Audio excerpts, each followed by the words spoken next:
I'm Bob Lazar. During late 1988 and early 89, I worked on the propulsion systems of extraterrestrial vehicles for the United States government. The hardware and technology I was exposed to should be placed in the proper hands of the scientific community, and it is the right of every person on Earth to know that there is physical evidence which proves that there is life elsewhere and that at least one form of that life has been here. For those of you whose information about me is limited to this video, I'll give you a brief background. I'm a physicist. I have degrees in physics and electronics technology. I worked in a number of scientific programs, some of which require top secret and above top secret security clearances, of which the most easily verifiable is my early 1980s job here at the Los Alamos Mason Physics Facility in Los Alamos, New Mexico. Between December of 88 and April of 89, I worked as a senior staff physicist in what has to be the most secret project in history. My place of work was a facility at an area known as S4 on the Nellis Air Force Range in central Nevada. Area S4 is located approximately 15 miles south of the infamous Area 51 installation at Groom Lake, where the U-2 and SR-71 spy planes were developed. For the duration of my employment at S4, I was paid by the United States Navy. For the purpose of this video, I'm going to segregate the information contained here into two separate parts. The first part will deal with information with which I've had hands-on experience and personal instruction. In other words, not only did I read briefings and not only was I taught the theories of these technologies, but they were demonstrated for me and I know they are true and accurate. Some of the points covered in this first section will be how vast distances of space are traveled by virtue of an intense gravitational field, how this gravitational field is generated, what the power source is and how it functions, and general information about disks and the project at S4. The second part of this will deal with subjects on which I've read supporting information, yet for the most part, I had no other way to corroborate the information or ascertain its accuracy. When we get to part two, it will be obvious why proof of some of this information could not be conclusive. Some of the points covered in this second section will be information about the beings that brought us this technology, and how these beings have historically interacted with man. I've been prudent in selecting what to expose here, and I think that some of this information should not be made available to the general public. This information is being conveyed to you as it was to me, with the exception that in most cases I've simplified things for those of you with non-scientific and non-technological backgrounds. So let's begin. At the beginning of this first section, I'm going to give you 3 short science lessons, and once you've learned them, you'll not only know more about interstellar travel than almost anyone else in the world, but you'll know the actual method another civilization is used to travel from another star system to the planet Earth. Now, during the course of this, I'm going to have to relate information that I've learned at S4 to information that we're already aware of. And when I say we, I mean the general mainstream scientific community. So as not to waste too much time explaining established scientific facts and theories, when I say we know this or we know that, please feel free to consult any qualified scientist, professor, or science teacher to have them explain my statements to you. One of the most predominantly asked questions is, how is it possible to cross vast expanses of space without exceeding the speed of light? Or how can you travel in reasonable time and economy between points that are light years apart? Now, keep in mind that the speed of light is 186,000 miles a second, which translates into roughly 669 million miles an hour. And a light year is the distance traveled in 1 year at the speed of light. Proxima Centauri, which is the star system nearest ours, would take 4 years to reach traveling at the speed of light. So up until now, when we've examined the requirements to travel these distances, we've always had to consider the problems of traveling at a speed near the speed of light. This poses problems with propulsion, navigation, fuel capacities, and even when you consider the effects of acceleration on space-time, which include time dilation, mass increase, length contraction, and a whole host of other things, it quickly becomes evident that this type of travel would require a level of technology that man has not yet achieved. The truth of the matter is that traveling these distances does require a level of technology that man has not yet achieved. But it has nothing to do with flying in a linear mode, near the speed of light. We know that the shortest distance between 2 points is a straight line, so in our universe we've always assumed that the fastest way from point A to B was to travel in a straight line at the speed of light. Well, the fact is that when you're dealing with space-time and you enjoy the capability of generating an intense gravitational field, the fastest way from point A to B is to distort or warp or bend the space-time between point A and B, bringing point A and B closer together. The more intense the gravitational field, the greater the distortion of space-time and the shorter the distance between points A and B. Most of us think of space-time as the void or as nothing. And remember, it wasn't that long ago that man considered the air in our atmosphere to be nothing. Yet with time, we've become aware of the elements and properties of the air and atmosphere. Well, indeed, space-time is an entity, and one of its properties is that it can be distorted or bent by a gravitational field. We know that gravity bends or distorts space-time and light by virtue of the fact that we're able to see stars which we know should be blocked from our view by the sun. Referring to the graphic here, the solid line denotes the position of a star that's located behind the sun, and the dotted line shows its position as viewed from Earth. This is made possible because the sun's gravitational field distorts the space-time and light around the sun, allowing us to view stars which should be hidden from view.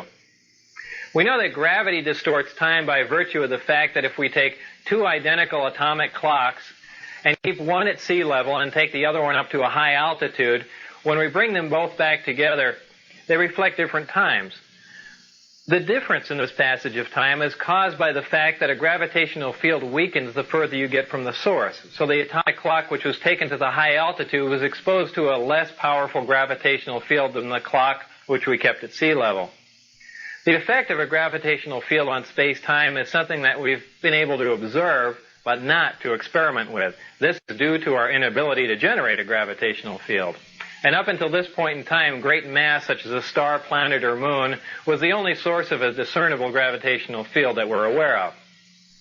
So just as the gravitational field around great mass such as a planet distorts space and time, any gravitational field, whether naturally occurring or generated, distorts space and time in a similar manner. Now, the great benefit of generating an intense gravitational field is not only can you turn it on, but you can turn it off. If we refer back to our original illustration of space-time distortion, we can see that when we generate an intense gravitational field, we can distort the space-time and in turn the distance between the point where we are and the point where we want to be. We can then position ourselves at the point where we want to be and then stop generating the gravitational field, allowing space-time to return to its natural form. In this manner, we can travel great distances with little linear movement, and this is how space-time distortion translates into reduced distance.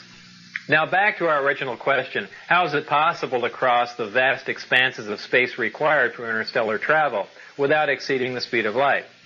This is accomplished by generating an intense gravitational field, distorting space-time and allowing you to cross many light years of space in little or no time and without traveling in a linear mode near the speed of light. The next question is, how do you generate a gravitational field? Up until this point in time, I've used the term generate to describe the capability of producing a gravitational field, but since I'm not aware of any way of creating a gravitational field from nothing, a more accurate term might be to access and amplify a gravitational field. And this is what I mean when I use the term generate. To understand how gravity is generated or accessed and amplified, you must first know what gravity is. There are two main theories. The wave theory, which states that gravity is a wave, and the currently accepted theory of gravitons, which are alleged subatomic particles that perform as gravity, which is total nonsense. Well, gravity is a wave, and there are two specific different types of gravity, gravity A and gravity B. Gravity A works on a small or micro scale, while gravity B works on a large or macro scale. We are familiar with gravity B. It is the big gravity wave that holds the Earth as well as the rest of the planets in orbit around the Sun and holds the Moon as well as man-made satellites in orbit around the Earth. We are not familiar with gravity A. It is the small gravity wave which is the major contributory force that holds together the mass that makes up all protons and neutrons. Gravity A is what is currently being labeled as the strong nuclear force in mainstream physics, and gravity A is the wave that you need to access and amplify to enable you to cause space-time distortion for interstellar travel. To keep them straight, just remember that gravity A works on an atomic scale, and gravity B is the big gravity wave that works on a stellar or planetary level. However, don't mistake the size of these waves for their strength, because gravity A is a much stronger force than gravity B. You can momentarily break the gravity B field of the Earth simply by jumping in the air. So this is not an intense gravitational field. Locating gravity A is no problem because it is found in the nucleus of every atom of all matter here on Earth, and all matter anywhere else in our universe. However, accessing gravity A with the naturally occurring elements found on Earth is a big problem. Actually, I'm not aware of any way of accessing the gravity A wave using any Earth elements, whether naturally occurring or synthesized, and here's why. We've already learned that gravity A is the major force that holds together the mass that makes up protons and neutrons. This means the gravity A wave we are trying to access is virtually inaccessible, as it is located within matter, or at least within the matter that we have here on Earth. However, the Earth is not representative of all matter within our universe. The residual matter which remains after the creation of a solar system is totally dependent on the contributing factors which were present during the creation of the solar system. This is true whether you believe that the origin of the universe was an evolutionary event or that a supreme being caused this event to happen. The two main factors which determine what residual matter remains after the creation of a solar system are the amount of electromagnetic energy and the amount of mass present during the solar system's creation. Our solar system has one star, which is our sun, but the majority of solar systems in our Milky Way galaxy are binary and multiple star systems. In fact, many single star systems have stars that are so large that our sun would appear to be a dwarf by comparison. Keeping all this in mind, it should be obvious that a large single star system, binary star system, or multiple star system would have had more of the prerequisite mass and electromagnetic energy present during their creations. This makes it possible for these systems to possess elements which are not native to the Earth. Scientists have long theorized that there are potential combinations of protons and neutrons which should provide stable elements with atomic numbers higher than any which appear in our periodic chart, though none of these heavy elements occur naturally on Earth. 88 of the first 92 elements on the periodic chart occur naturally on Earth. Some heavier elements do occur in trace amounts, but for the most part, we synthesize these heavier elements in laboratories. Generally speaking, the stability of these synthesized heavy elements decreases as their atomic number increases, but experiments at the Lab for Heavy Ion Research in Germany have shown that this may only be true up to a certain point, as the half-life for element 109 is longer than that of element 108.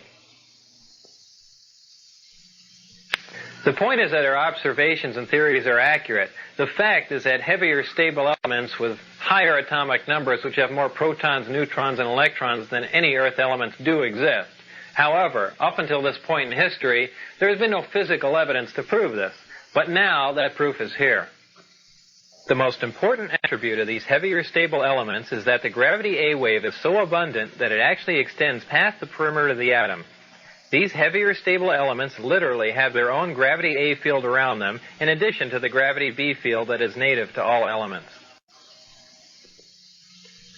No naturally occurring atoms on Earth have enough protons and neutrons for the cumulative gravity A wave to extend past the perimeter of the atom so you can access it.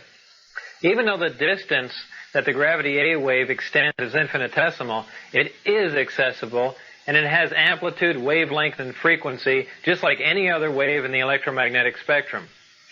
Once you can access the gravity A wave, you can amplify it just like we amplify any other electromagnetic wave. To demonstrate how a wave is amplified, we can use this oscilloscope, and as you can see, it graphically depicts the tone you hear as a wave. As we amplify the tone, you can see that the size or the amplitude of the wave increases, giving us a more powerful version of the same identical wave, and thus the tone sounds louder.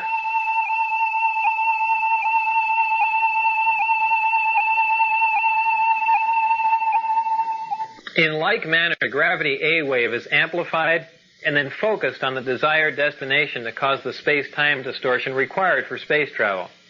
This amplified gravity A wave is so powerful that the only naturally occurring source of gravity that could cause space-time to distort this much would be a black hole.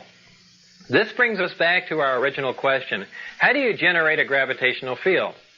You must have access to an element which is heavy enough for the gravity A wave to extend past the perimeter of the atom. Then you can access and amplify it for space-time distortion.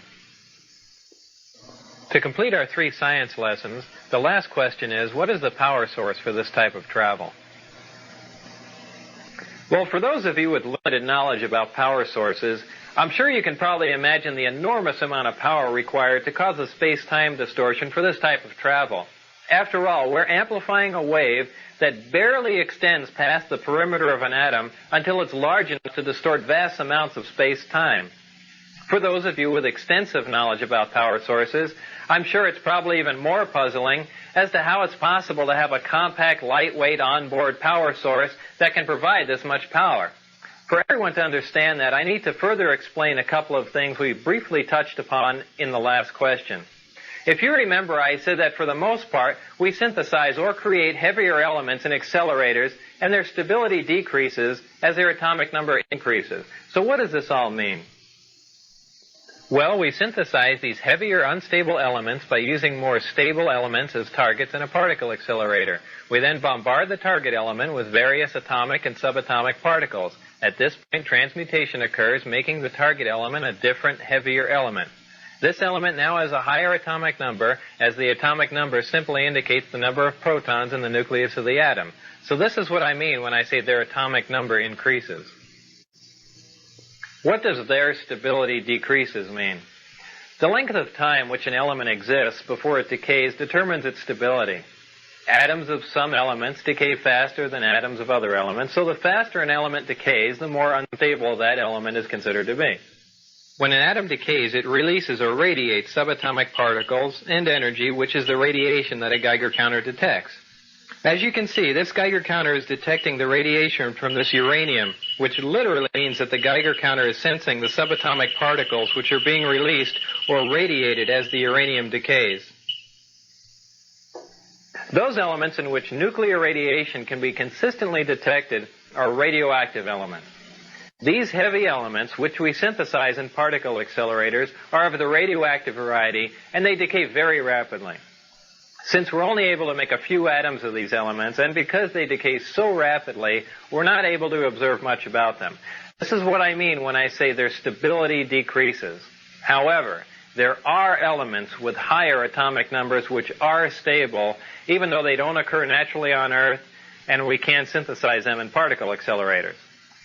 These are the elements in the 114, 115 range which don't appear on a periodic chart. Beyond element 115, the elements become unstable again, and in fact, element 116 decays in fractions of a second. This finally brings us to the power source. The power source is a reactor which uses this element 115 as its fuel. In this reactor, element 115 is used as a target and is bombarded with protons in a small particle accelerator. When a proton plugs into the nucleus of an atom of 115, it increases its atomic number and becomes an atom of element 116, which, remember, decays instantly. What element 116 releases as it decays, or what it radiates, is antimatter. What is antimatter? Antimatter is the exact counterpart of matter, which has a charge and a spin that is in the opposite of all matter. When combined with any matter in our universe, antimatter reacts and completely converts to energy. And remember, the rapid conversion of matter to energy is what we generally call an explosion.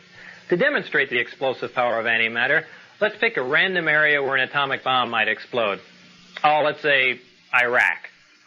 And for demonstration purposes, let's say an atomic bomb would explode, for instance, in, Baghdad. Well, if one of our older atomic bombs exploded in Baghdad, the area of total devastation, which is indicated by the red dot on the map, would be approximately 2 miles. This would be caused by a fission reaction in which less than 1% of the nuclear material is converted to energy.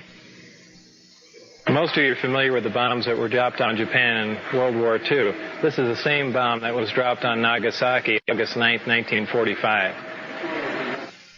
About this same time, Dr. Edward Teller, who's known as the father of the hydrogen bomb, figured out that a nuclear fusion bomb was possible. Fusion would release even more energy and cause an even bigger explosion from the same amount of nuclear material.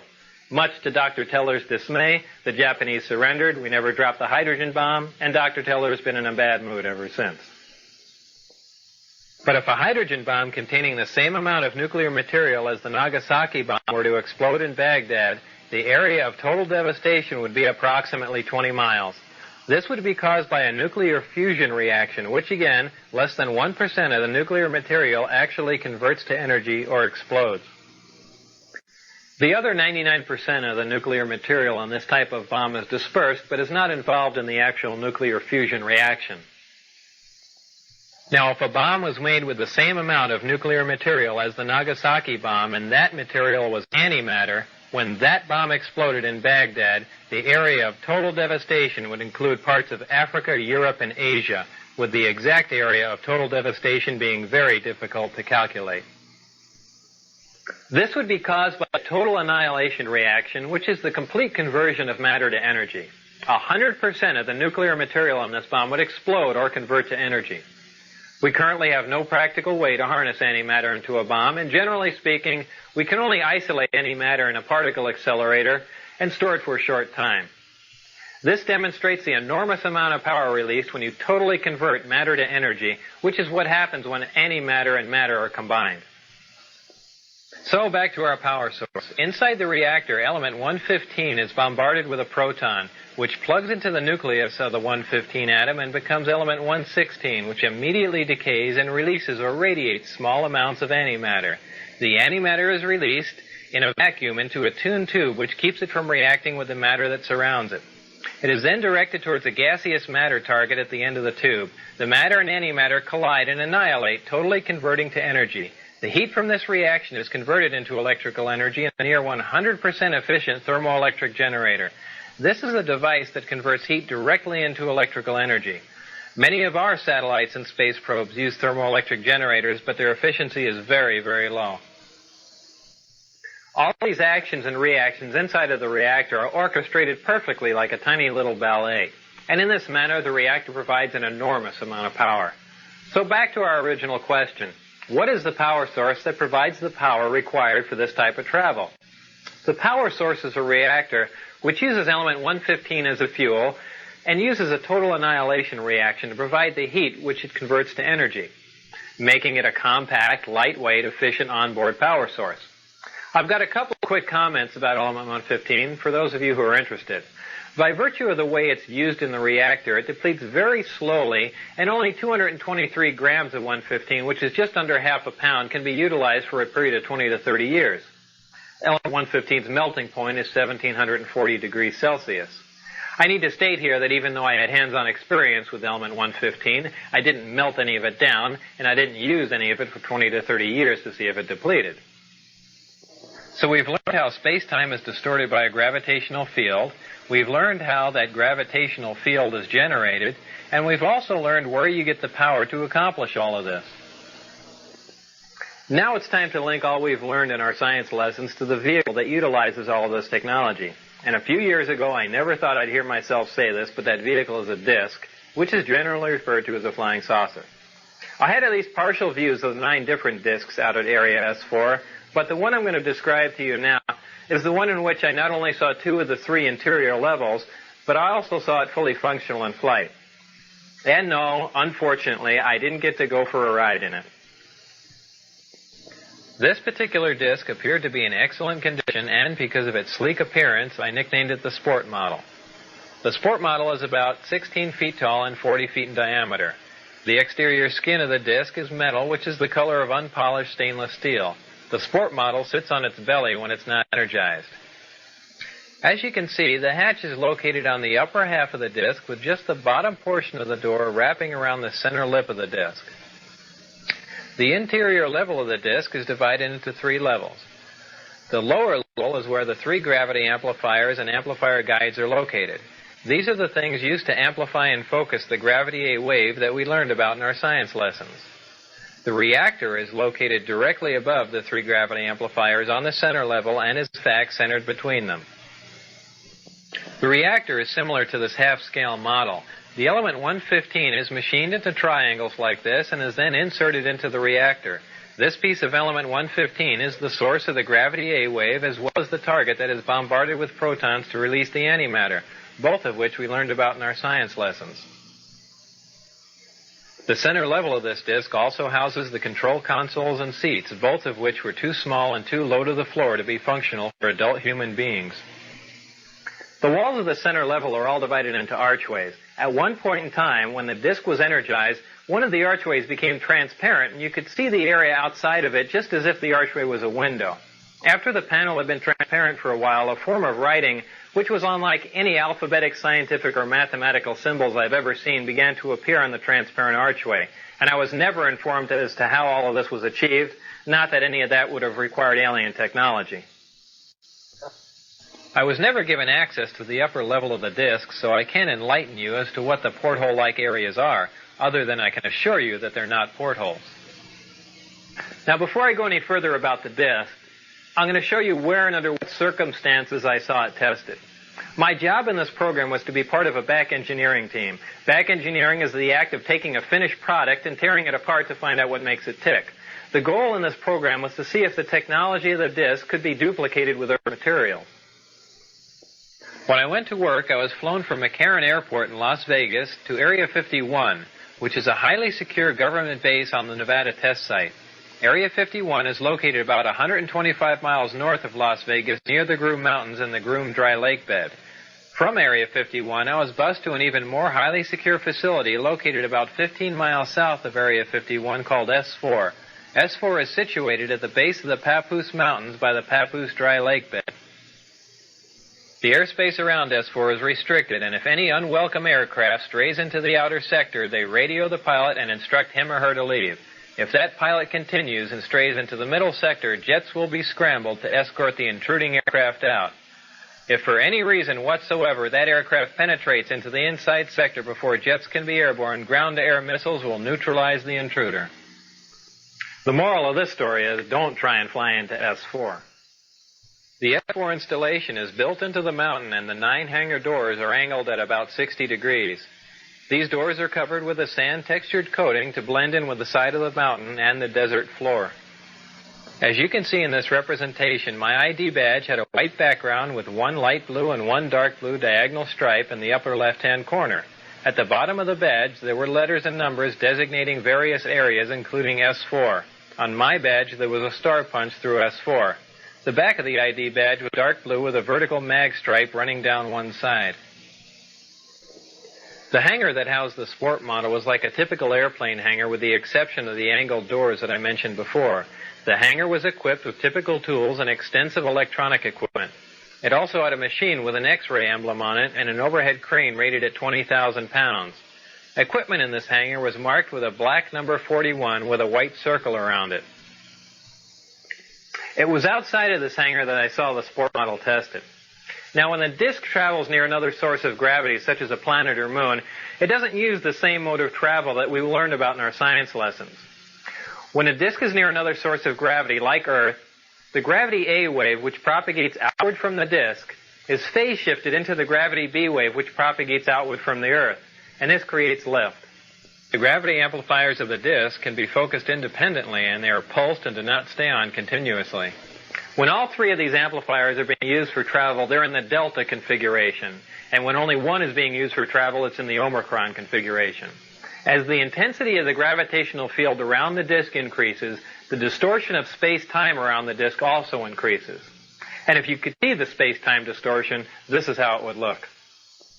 As you can see, as the output of the gravitational field from the amplifiers becomes more intense, the form of space-time around the disk not only bends upward, but at maximum distortion actually folds over into almost a heart shape around the top of the disk. Now remember, this space-time distortion is taking place 360 degrees around the disk. So if you were looking at the disk from the top, the space-time distortion would be in the shape of a donut. When the gravitational field around the disk is so intense that the space-time distortion around the disk achieves maximum distortion and is folded up into this heart-shaped form, the disk can't be seen from any vantage point, and for all practical purposes is invisible. All you could see would be the sky surrounding it. The program out at Area S4 consisted of 3 projects. Project Galileo, Project Sidekick, and Project Looking Glass. Project Galileo dealt with gravity propulsion and was the source of all the information you've learned in this first section. Project Sidekick dealt with a beam weapon that had a neutron source and was focused by a gravity lens. Project Looking Glass dealt with the physics of seeing back in time. Now, I was not personally involved with the hardware of Project Sidekick or Looking Glass, and those projects are beyond the scope of this video. So this brings us to the end of this first part, in which I'm presenting to you as fact. At this point, we begin our second part, which is the section that contains what I call excerpts from the government Bible. I call it that because, as you can tell from part one, there's a small segment of the United States government that makes scientific and technological judgments from a knowledge base that is not available to the general public. If the following information is true, the United States government also makes judgments on a historical, philosophical, and even theological level from a knowledge base that is not available to the general public. These are excerpts from some of that information. As part of my indoctrination into the program at S4, I would randomly be taken into a small room which contained a table, a chair, and 120 or so briefings in blue folders. I'd be left there to read for varying amounts of time, usually about half an hour. These briefings contained a wide spectrum of information, mostly relating to aliens and alien technology. These reports appear to be an overview of alien information which can be used to brief scientists from any field about the scope of the whole project, and not just their specific field of endeavor. The overview of Project Galileo was accurate. I read the overview and later witnessed evidence which proved it to be accurate. So it is possible that scientists involved with other projects could have seen evidence that these other overviews were also accurate, but I can't make that assertion. To me, these reports were simply words on paper. So to keep from saying allegedly and supposedly in every sentence, I'll relay this information to you as I read it, since I've already put this disclaimer on it. This technology that you've learned about thus far was brought here by some alien beings from the Zeta Reticuli 1 and 2 star system. These stars are located in the constellation of Reticulum, which can only be seen from the southern hemisphere. Zeta Reticuli is a binary star system, which means it has 2 stars, and is located approximately 30 light years from Earth. These beings are from Reticulum 4, which is the 4th planet out from Zeta Reticuli 2. This is the way star systems were referred to in these reports. They simply designate the name of the star and the number of planets from the nearest to the furthest from the star. For instance, our Sun was designated as Sol, and the Earth was referred to as Sol 3 because we're the 3rd planet out from the Sun. A day on Reticulum 4 is 90 Earth hours long. The beings are 3 to 4 feet tall and weigh 25 to 50 pounds. They have grayish skin and large heads with almond-shaped wraparound eyes. They have very slight nose, mouth, and ear positions and are hairless. Any dates in the information regarding these beings were written in a 6-digit number which began with 1623. Since I had no idea what the 6-digit number was for the present year, I had no way of calculating when these beings arrived, or at least arrived this time. These beings said that they had been visiting Earth for a long time and presented photographic evidence which they contended was over 10,000 years old. There was an exchange of hardware and information in Central Nevada until 1979, at which time there was a conflict which brought the program to an abrupt halt. The beings left, but were to return at a 1623 date, and I don't know what that date is. With the remaining hardware and information, the U.S. government started the back engineering program. In May of 1987, some scientists took an antimatter reactor to an underground blast facility on the Nevada test site to perform an experiment. Unfortunately for them, their experiment required them to cut the reactor open, which resulted in their deaths. This explosion was explained to others at the test site as a previously unannounced low-yield underground nuke test. I was hired in December of 1988 to replace one of these men. These beings conveyed information about the capability of affecting the human brain to anesthetize the human body. This is done without any physical contact from a remote source. For this anesthesia to be accomplished, the brain has to be in a relaxed state similar to that required for hypnosis. If the brain is subject to any external stimulation like stimulant drugs or loud music, this manipulation of the nervous system is ineffective. These beings said that man was the product of externally corrected evolution.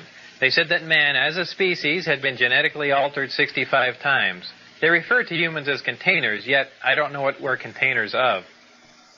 As I'm sure you now know, it was impossible for me to corroborate the information in the second section. And obviously, if this information is true, the ramifications are far-reaching, and you don't have to be a nuclear physicist to figure that out. So before I bring this to an end, there are a couple of questions I should address for you. The first one is, how did I get into this program? While working at Los Alamos National Lab in 1982, the local newspaper did a front-page story on a jet car I had built. Coincidentally, Dr. Teller was giving a speech in Los Alamos that same day. We met and had a short chat about the jet car, and I later listened to his speech. I never met Dr. Teller again, but in 1988, when I decided to re-enter the scientific community, I sent him a resume and inquired about a job.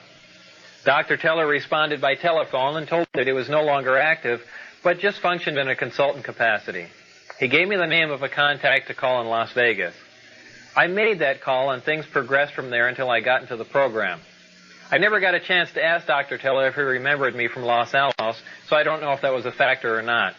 Is there any other nuclear reaction besides fission and fusion that you know of? No. Anything? But look, please, you try to explore the thing about which I only will have to tell you it is not interesting, it's a waste of time. Above plutonium or Look, it is, in my opinion, not interesting. I don't intend to answer it. If you ask me that question on camera, I will shut up. I will sit silent.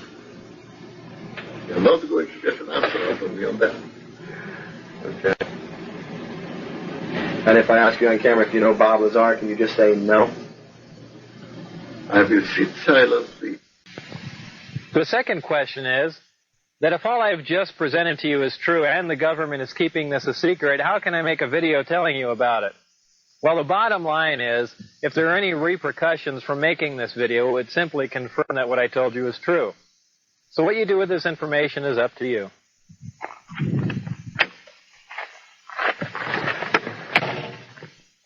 Remember, not everyone who sees a disk in the sky is crazy, so keep your eye on the sky, especially here in central Nevada, and thanks for listening.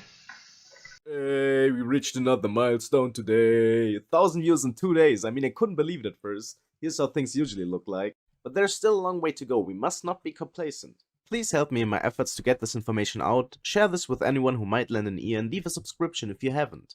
For a goal this big named Total Disclosure, all we need to do is to actively show interest. So press all the buttons on all the channels about this topic so we finally get to say hi to our cosmic neighbors. If we could just open this Pandora's box once and make the government look, you could literally see a UFO on live TV today yourself.